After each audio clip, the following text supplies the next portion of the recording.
அன்பானவர்களே, சாத்தானின் பிள்ளை சைமன் பெரியார் பற்றி அவதூறு பேசியிருக்கான். அதுக்கான மறுப்பு தான் இந்த வீடியோ. கருத்தை கருத்தால் வெல்ல வக்கற்ற பொட்டையர்கள் என்ன பண்ணுவாங்கன்னா தனி மனித தாக்குதலில் ஈடுபடுவாங்க. அப்படியாப்பட்ட செயலை தான் இந்த சாத்தானின் பிள்ளை சைமன் செஞ்சிருக்கான். இந்துக்களுடைய ஓட்டை வாங்குறதுக்காக சுமார் 20 கோடி முஸ்லிம்களை சாத்தானின் பிள்ளைன்னு சொன்ன இந்த சைமன் என்னைக்கு மன்னிப்பு கேட்கிறானோ அன்னைக்கு வரைக்கும் இவன் அப்படின்னு தான் நான் பேசுவேன்.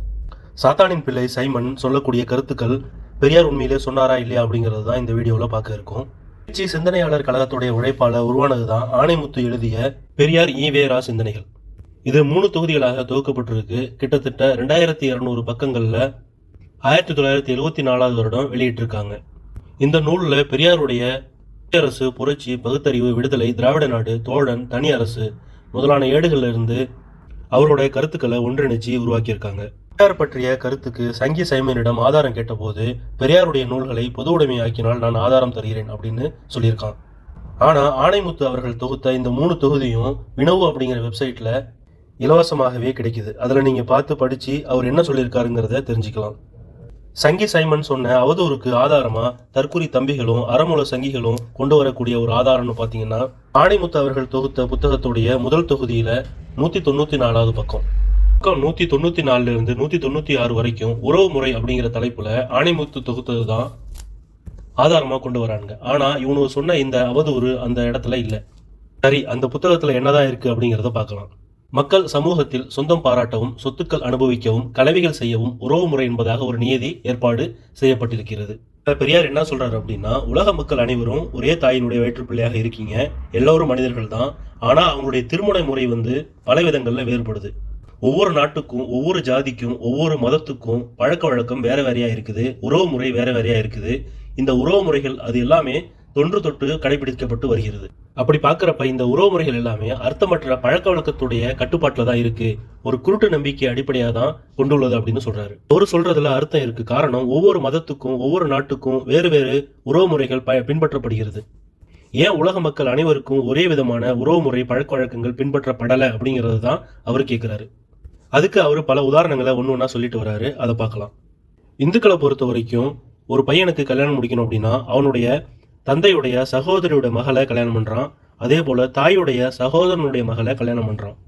அதே நேரத்துல தந்தையுடைய சகோதரனுடைய மகளையும் தாயுடைய சகோதரியுடைய மகளையும் கல்யாணம் பண்ணிக்கிறது இல்லை. அதே நேரத்துல அக்கா மகளை கல்யாணம் பண்ணக்கூடிய ஒருத்தர் அண்ணன் மகளை கல்யாணம் பண்றது இல்லை. ஏன் இந்த முரண்பாடு அப்படின்னு கேட்கிறாரு. அதே நேரத்துல முஸ்லிம் சமூகத்துல அக்கா மகளையோ அல்லது அண்ணன் மகளையோ திருமணம் செய்து கொள்வதில்லை. அதே நேரத்துல சிறிய தகப்பனார், பெரிய தகப்பனார், சிறிய தாயார், பெரிய தாயார் மகளை கல்யாணம் முடிக்கிறாங்க. முஸ்லிம்களை பொறுத்த வரைக்கும் குரான் தான் ஆதாரம். அதுல யாரை திருமணம் செய்யணும், யாரை திருமணம் செய்யக்கூடாது அப்படிங்கிறத சூரா அன்-நிசா, அதாவது 4வது அத்தியாயம் 23, 24, 25 அந்த 3 வசனங்களும் சொல்லுது. ஒருவேளை பெரியாருக்கு இந்த வசனங்கள் தெரியாத காரணத்தால இந்த மாதிரி திருமணம் செஞ்சுக்கிறாங்க அப்படிங்கிறத சொல்றாரு. அதே போல சில சமூகங்கள்ல ஒருவித ரத்த கலப்பும் முன் சம்பந்தமும் இல்லாது இருந்தாலும் குலங்கள் பெயரையும் கோத்திரங்கள் பெயரையும் பார்த்துட்டு தான் அதன் பேர்ல தான் கல்யாணம் பண்றாங்க. அதே நேரத்துல கிறிஸ்தவர்களை பொறுத்த வரைக்கும் எந்தவித சமூக உறவும் அவங்கள்ட்ட கட்டுப்பாடு எதுவுமே கிடையாது. யாரை வேணா யாருக்கு வேணா கல்யாணம் பண்ணிக்கலாம் அப்படிங்கிற ஒரு குருட்டுத்தனமான கண்மூடித்தனமான ஒரு முறையை பின்பற்றுறாங்க அப்படின்னு சொல்லியிருக்காரு. வேறு நாடுகள்ல தான் கூட பிறந்த சகோதரிகளே, அதாவது சயாம் தேசத்துல, சயாம் அப்படின்னா இன்னைக்கு தாய்லாந்துங்கிற நாடு தான் சயாம்னு அழைக்கப்பட்டுச்சு. அங்க ஆரிய மதத்தை பின்பற்றக்கூடிய அரசர்கள் தான் கூட பிறந்த தங்கையையே மணந்து கொண்டு கலவி செய்கிறார்கள். பௌத்த மதத்தில் உள்ள ராமாயணத்துல ராமனுக்கு சீதை உடன் பிறந்த தங்கை அப்படின்னு, அக்காலத்தில் ஆரியர்களின் ஒரே தாய் தகப்பன் வயிற்றில் பிறந்த அண்ணன் தங்கைகள் கல்யாணம் செய்து கொள்ளும் வழக்கம் இருந்தது என்றும் அதை அனுசரித்தேதான் இப்போது சயாம் தேசத்தில் நடந்து வருகிறது என்றும் அறிய கிடைக்கின்றன அப்படின்னு சொல்றாரு. மேலும் மலையாள தேசத்தில் உள்ள சில பகுதிகளிலையும் திபெத் நாட்டிலையும் ஒரு பெண் பல கணவன்களை கொண்டிருக்கிறார்கள் அப்படின்னு சொல்றாரு. ஆனா தமிழ்நாட்டை பொறுத்த வரைக்கும் அல்லது நம் நாட்டுல ஒரு புருஷன் பல பெண்களை திருமணம் செய்யக்கூடிய சூழ்நிலை இருக்கு அப்படின்னு சொல்றாரு. அதே போல சில சாதிகள்ல ஒரு குடும்பத்துல ஒரு மகனுக்கு கட்டப்பட்ட பெண் அந்த மகனுடைய அப்பாவுக்கும் அந்த மகனுடைய சகோதரனுக்கும் மனைவியாக இருக்கிறாள் அப்படின்னு சொல்லப்படுது. கேரள நம்பூதிரிகள்கிட்ட ஒரு பெண்ணை பல ஆண்கள் மணமுடிக்கக்கூடிய ஒரு சூழ்நிலையும், மகனுக்கு மணமுடித்த பெண்ணை அப்பாவும் சொந்தம் கொண்டாடக்கூடிய சூழ்நிலையும் இருந்துச்சு. இதை எதிர்த்து தான் திப்பு சுல்தான் ஒரு சட்டமே இயற்றினாரு. அதனாலதான் கேரள நம்பூதிரிகள் திப்பு சுல்தான் மீது பல கட்டுக்கதைகளை கட்டிவிட்டானுங்க. அதுக்கப்புறம் குடும்பத்துடைய சொத்துக்கள் யாருக்கு போகும் அப்படிங்கிறதையும் பெரியார் இங்க விளக்கமா எழுதுறாரு. நம்ம நாட்டுல தாசி அப்படிங்கிற ஜாதி மற்றும் மலையாளத்துல நாயர் அப்படிங்கிற ஜாதி, இந்த 2 குடும்பத்துடைய சொத்துக்கள் பெண்களுக்கு தான் போகும் அப்படின்னும், மற்ற சமூகங்களில் குடும்ப சொத்துக்கு பாத்தியஸ்தர்கள், அதாவது உரிமையாளர்கள், ஆண் பிள்ளைகள் மட்டும்தான் அப்படின்னு கருதப்பட்டிருக்கு. இஸ்லாத்தை பொறுத்த வரைக்கும் ஆண்களுக்கும் பெண்களுக்கும் சொத்துரிமை அளிக்கப்பட்டாலும் பெண்களுக்கு பகுதி தான் கொடுக்கப்படுகிறது. ஐரோப்பாவுடைய உறவு முறைன்னு பார்த்தீங்க அல்லது கல்யாண முறைன்னு பார்த்தீங்கன்னா அது இந்தியாவுக்கு நேர் எதிராக தலைகீழாக இருக்கு அப்படின்னு சொல்றாரு. அண்ணன் மகளையும் அக்கால் மகளையும் நெஃப்யூ அப்படின்னு தான் சொல்றாங்க. அதே போல அண்ணன் மகனா இருந்தாலும் அக்கால் மகளா இருந்தாலும் நீஸ் அப்படின்னு தான் சொல்றாங்க அப்படிங்கிறதையும் இங்கே தெளிவுபடுத்துறாரு. சில நாடுகளில் பெண்கள் பாடுபட்டு சம்பாதிச்சுட்டு வராங்க. அந்த நாடுகள்லாம் ஆண்கள் இங்கே நம்ம நாட்டில் எப்படி பெண்கள் அலங்காரம் பண்ணிட்டு இருக்காங்களோ அதே போல ஆண்கள் அலங்காரம் பண்ணிட்டு இருக்காங்க அப்படிங்கிறதையும் இங்கே தெளிவுபடுத்துறாரு. சில இடங்கள்ல பெண்கள் விபச்சாரம் செய்கிறாங்க, சில இடங்கள்ல ஆண்கள் விபச்சாரம் செய்கிறாங்க. சில இடங்கள்ல ஆண்கள் செய்யக்கூடிய விபச்சாரத்தை குற்றமாக பார்க்கறது இல்லை. இன்னும் சில இடங்கள்ல பெண்கள் செய்யக்கூடிய விபச்சாரத்தை குற்றமாக பார்க்கறது இல்லை. இன்னும் சில இடங்கள்ல எவ்வளோதான் விபச்சாரம் இருந்தாலும் அதை பற்றி பெருசாக பேச மாட்டாங்க. சில வகுப்பார்கள் பெண்ணை கல்யாணமே செஞ்சுக்கிறது இல்லை. அதே போல சிலர் புருஷன் செத்தா அதிகமாக அழுகுறாங்க, ஆனால் பெண் ஜாதி செத்தா அதிகமாக துக்கப்படுறதில்ல. வேறு சிலர் மனைவி இறந்து போனால் அதிகமாக அழுகுறாங்க, என் கணவன் இறந்து போனால் அதிகமாக துக்கப்படுறதில்ல. அதே போல சிலர் ஆண் குழந்தை இறந்து போனால் அதிகமாக அழுகுறாங்க, ரொம்ப நாளைக்கு விசனப்படுறாங்க, ஆனால் பெண் குழந்தைகள் மரணத்துக்கு அதிகம் கவலைப்படுறதே இல்லை. இன்னும் ஒரு படி மேலே போய் இந்தியாவை பொறுத்த வரைக்கும் பெண் குழந்தைய கொல்லக்கூடிய சூழ்நிலையும் இருக்குது. இதுல இருந்து என்ன தெரிய வருதுன்னா, கல்யாணத்துக்கும் கலவிக்கும் துக்கத்துக்கும் விபச்சாரத்துக்கும் சொத்துக்கும் உலக அளவுல ஒரே ஒரு சட்டம் கூட இல்லை அப்படின்னு சொல்றாரு. ஆனா இஸ்லாத்தை பொறுத்த வரைக்கும் உலக அளவுல ஒரே திருமண முறை தான், ஒரே சொத்துரிமை தான் பின்பற்றப்படுது. இந்த விஷயம் பெரியாருக்கு தெரியாததால அதை அவரு பேசல. அதே போல பெண் ஜாதி இறந்து விட்டால் உடனே அந்த அரசனின் மகள் ராணியாக ஆகிவிடுகிறாள். அதாவது தன்னுடைய மகளையே திருமணம் முடிச்சுக்கிறாரு அரசன் அப்படிங்கிறதையும் எங்கேயோ படிச்சதா இவரு சொல்றாரு. இதெல்லாம் வச்சு பார்க்குறப்பதான் கலவி முறை அப்படிங்கிறது அல்லது சொத்து முறை அப்படிங்கிறது பெரும்பாலும் ஒவ்வொரு நாட்டுக்கும் ஒவ்வொரு மதத்துக்கும் ஒவ்வொரு ஜாதிக்கும் பழக்க வழக்கத்துக்கும் அதை பொறுத்து வேற வேறையா இருக்குங்கிறத பார்க்குறேன்னு சொல்றாரு.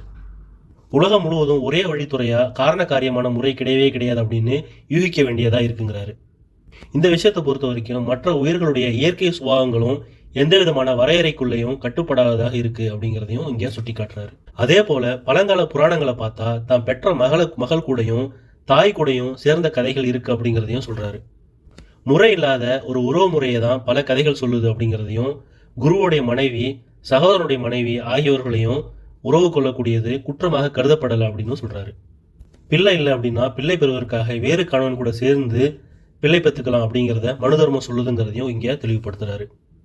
சில இடங்கள்ல பிராமணர்களுடன் கீழ்ஜாதிக்காரங்க சேர்ந்து பிள்ளை பெற்றுக்கொள்வதும் தவறு இல்லை அப்படிங்கிறத மனு தர்மம் சொல்றதை இங்கே அவர் எடுத்து காட்டுறாரு. கடவுள்கள் அப்படின்னு சொல்லக்கூடியவர்கள் பெண் பக்திகளிடம் உறவு வச்சுக்கிறதும் இங்க பெரிய விஷயமாக கருதப்படலை. அதனால இந்த விஷயங்கள்ல இருந்து நமக்கு என்ன தெரியுதுன்னா, இது சரி இது தப்புன்னு எதுவுமே சொல்ல முடியாத அளவுக்கு இருக்குது அப்படிங்கிறத இங்க தெளிவுபடுத்துறாரு. எப்படி பார்த்தாலும் கலவியை பற்றிய காரியங்களுக்கு பாவம் புண்ணியம் கடவுள் தண்டனை மானம் அப்படிங்கிறது எல்லாமே பொருத்த ஆகப்படியா எவ்வித குறிப்பிட்ட ஒரே மாதிரியான முறை இது வரைக்கும் கண்டுபிடிக்கல அப்படிங்கிறத இங்க சொல்ல வர்றாரு. அதனால இந்த விஷயங்கள் எல்லாத்தையும் எடுத்துக்காட்டி மனிதன் எப்படி நடந்து கொள்வது அப்படிங்கிற கேள்விக்கு பொது அறிவும் ஆராய்ச்சியும் உள்ள மனிதன் என்ன சொல்ல முடியும் அப்படின்னு யோசிக்கிறப்ப சமயோஜிதம் என்பதை தவிர வேறு வழிகாட்டி இருப்பதாக அறிய முடியவில்லை அப்படிங்கிறத அவரு தாம் படிச்சதுல இருந்து தெளிவா சொல்றாரு. இதுதான் அவரு சொன்னதை ஆணைமுத்து அவர்கள் தொகுத்து வழங்கியிருக்காரு. இதுல பாக்குறப்ப சாத்தானின் பிள்ளை சைமன் சொன்ன எந்த விதமான கருத்தும் அவரால் சொல்லப்படலை அப்படிங்கிறது தெளிவாக தெரியுது. சாத்தானின் பிள்ளை சங்கி சைமன் பெரியாரை பற்றி அவதூறு பரப்ப வேண்டிய சூழ்நிலை ஏன் வருதுன்னு தற்குறி தம்பிகளும் அல்லது அரைமுறை சங்கிகளும் தெளிவுபடுத்தினா நல்லா இருக்கும்.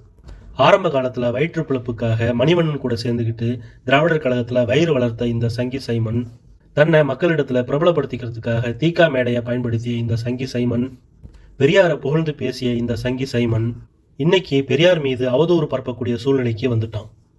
இப்படி ஒரு இழிநிலைக்கு அவன் வந்ததுக்கு காரணத்தை அவனே சொல்லுவான்னு நம்ம எதிர்பார்க்கலாம்.